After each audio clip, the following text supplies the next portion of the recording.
one of the biggest things that's missed by the sort of supply and demand only framework is that leaving a job is not something people do on a casual basis.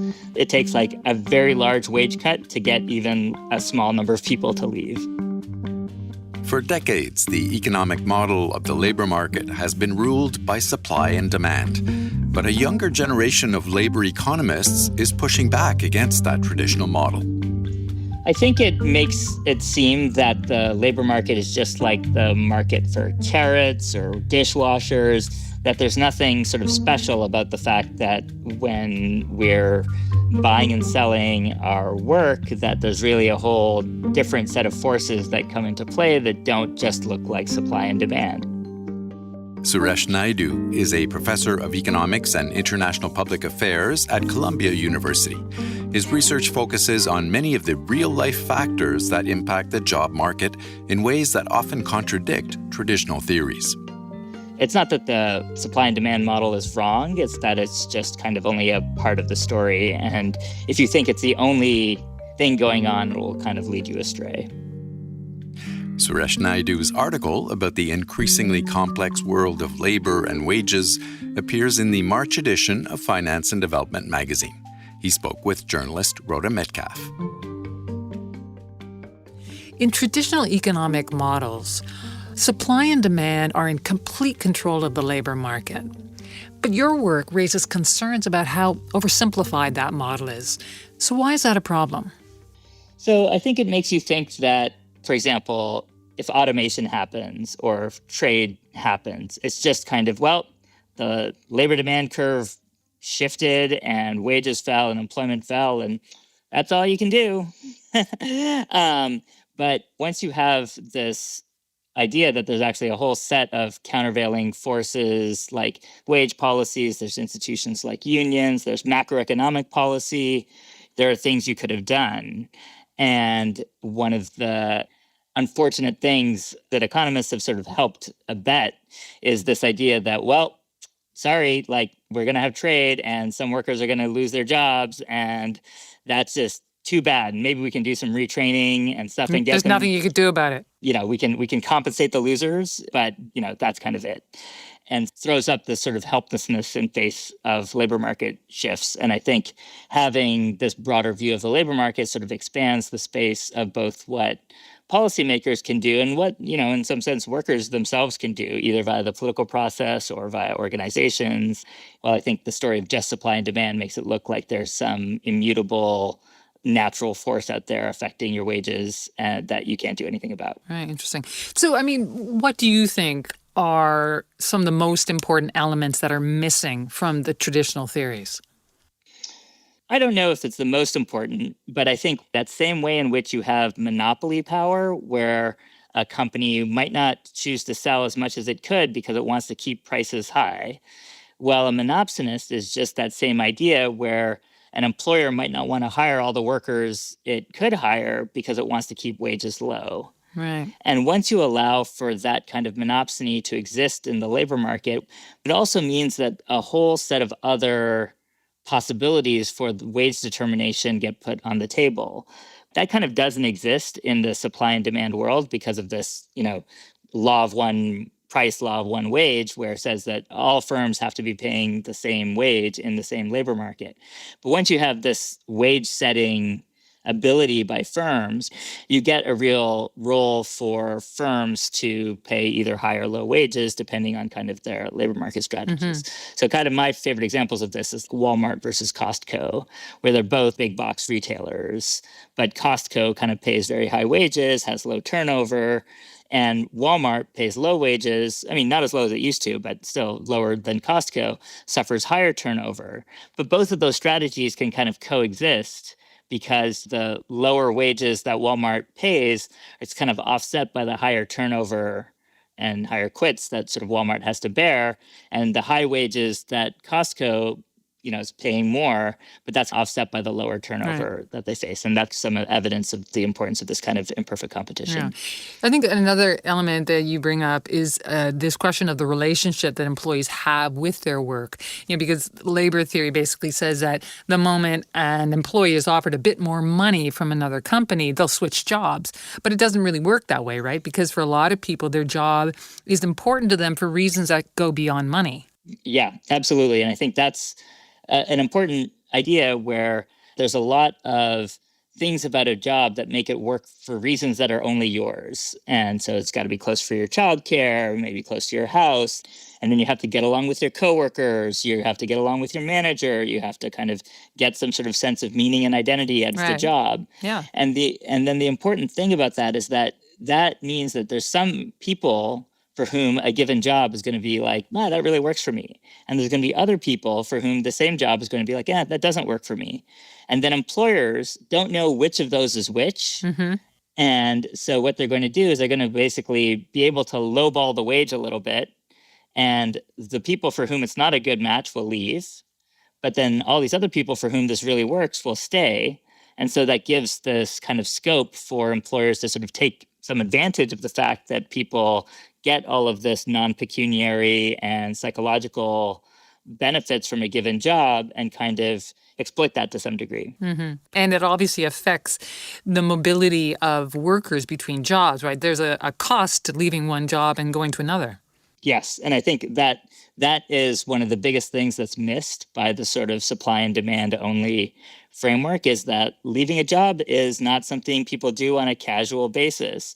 And I think one of the things that we've sort of seen is an interesting pool of both like experiments and quasi-experimental evidence that kind of really shows that does not happen. Turns out it takes like a very large wage cut to get even a small number of people to leave. Right.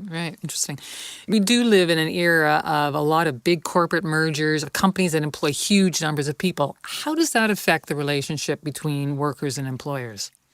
So I think there's two ways. One is just kind of when mergers happen or when a labor market is already concentrated. Employers aren't shy to take advantage of their size to reduce wages in a given labor market. Big employers do kind of depress wages. And we just actually have some interesting evidence of this from tech, but even from like regular mergers. Like think of something like two mines. So mining is an interesting sector because the products are sold on these global commodity markets. So you'd never worry about like the lack of competition on the product market side. But once you start thinking, okay, in any given place, there's probably like not that many mines, one or two. Yeah. And then if those two merge to become one, that's going to be a lot of labor market power held by that one mine, right. And that could be used against workers. And so there's I think just this sense in which like large employers can push down the wage. But I want to qualify this by saying there's something else that happens, particularly in contemporary labor markets, which is that these large bureaucratic multi-market firms can't be so bothered to like set wages individually in every single labor market. Okay. And so what we've also seen is sort of the rise of like what one paper calls like national wage setting. You can see it with Walmart and Amazon kind of passing national $11 an hour minimum wages or $15 minimum wages, where they're tying their own hands and saying, we're not going to pay anyone below this. Right. Even in Louisiana, for example, which is a very low-wage state where they could quite easily afford to pay a lot less, they're kind of choosing to not do that. Getting it to the very bottom is not necessarily a priority for them. Yeah, and I think it's because there's other considerations that they have in mind. Like, they want to appear to their customers as like fair employers, or they want to appear to politicians as like we're bringing good jobs. Right. And so once you have the scope for employers to make these kinds of decisions, you have a whole different set of forces operating in terms of setting wages. Right. How have the traditional models fit unions into the labor dynamic? I mean, how are unions seen in the traditional version? Yeah, so in the traditional version, a union comes in and becomes a monopoly supplier of labor, and so it's willing to hold back employment. It's willing to threaten a strike in exchange for a higher wage for its members. Mm-hmm. And so you have this old prediction that unions would increase inequality because it would raise wages for the insiders, but depress wages for the outsiders. And it turns out, once you get actually any data on wages, you can kind of see that that's exactly does not happen. Basically, like unions kind of reduce inequality among workers. Right. So, how do you see the role unions play today? Is it changing? Is it growing? Where do unions fit? Yeah, so I wrote an article 2 years ago for the Journal of Economics Perspectives called "Is There a Future for the U.S. Labor Movement?" I ended that article being like, I don't know. Right.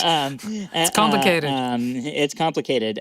So I will say that 2023, we did actually see an increase in private sector union coverage. Starbucks just recognized the union, like, that's huge. I would have never thought that would have happened. And then, the UAW is winning majority of workers on cards in like Alabama.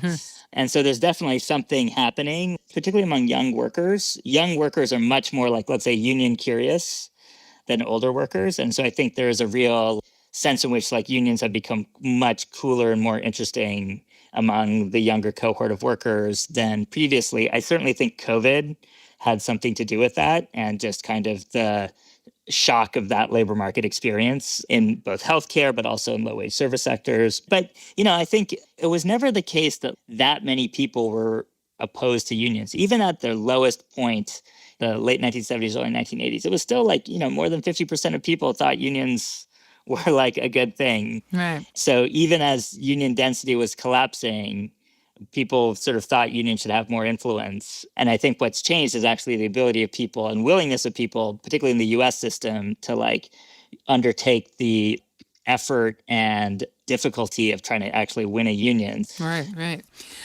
So, how does all of this affect the policies we end up with? If, in fact, we have these labor market models that are not very much in sync or really oversimplify everything that's happening in the real world, how does that affect the policies that we end up with? Do governments actually use these traditional models in order to develop their policies? I'm not sure governments use that much of economics, period, Right. to choose their policies, like outside of the central banks. But I think within the space of wonkish policy elites, I think the arrival of a competing model of the labor market that actually helps us make sense of a lot of empirical evidence that we hadn't been able to make sense of. For example, then means that like, okay, we can start to get some license to maybe explore how high can minimum wages go. In the US, we still don't have any evidence that we've hit the range at which minimum wages are costing jobs, even though minimum wages have grown by a lot. And some recent evidence has sort of shown that one of the reasons this tight labor market has shown up so much as higher wages is because it's really increased competition at the bottom of the labor market. So workers just in this post-COVID labor market just way more willing to shop around for jobs. And so employers are complaining about a labor shortage, but it's just a labor shortage to them. It's not a labor shortage to the entire labor market. It's because they are now having to deal with problems of turnover that they didn't have to face because now you have workers that are actually like willing to quit. And I think that increase in competition is something that's not sort of baked into the traditional macro policy analysis of like what happens in a tight labor market. But I think what we're seeing is that actually an important part of a tight labor market is an improvement in competition at the bottom of the labor market. And then a third, which is the rise of labor market concerns and antitrust policy, where it's like it used to be the case that merger analysis would happen and you'd never even think to even worry about the effects on workers. It was just not on the table. Right. But now I think with the rise of this like monopsony as a view, we now have mergers being screened for their effects on workers, both in the US and in Europe. We also see like private lawsuits now alleging antitrust violations. Interesting. So, are there efforts now to update labor market models? Are the textbooks changing? Are what young students are learning about economics and about labor economics, is that beginning to change? So no, for most students, but I think it is slowly changing. So I'm involved in this open source textbook project called Core, and it's very successful. We basically have tried to rebuild the first year economics textbook in a way that really has a much more realistic model of the labor market where firms set wages and they have power in the product market.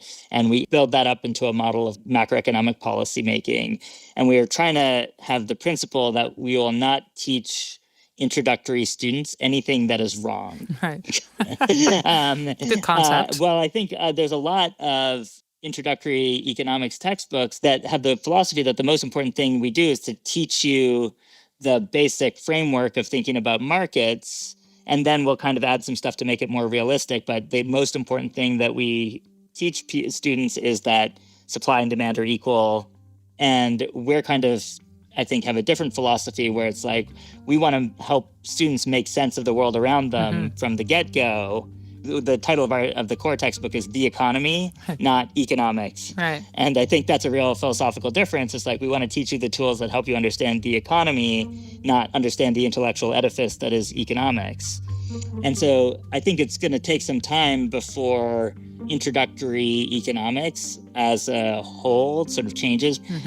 But I think eventually it's got to happen, partly because I think students are clamoring for it. They want like an economics that's much more like relevant. Great. Well, Suresh Naidu, very thought-provoking interview. I thank you so much for coming on the podcast today. Thank you for having me.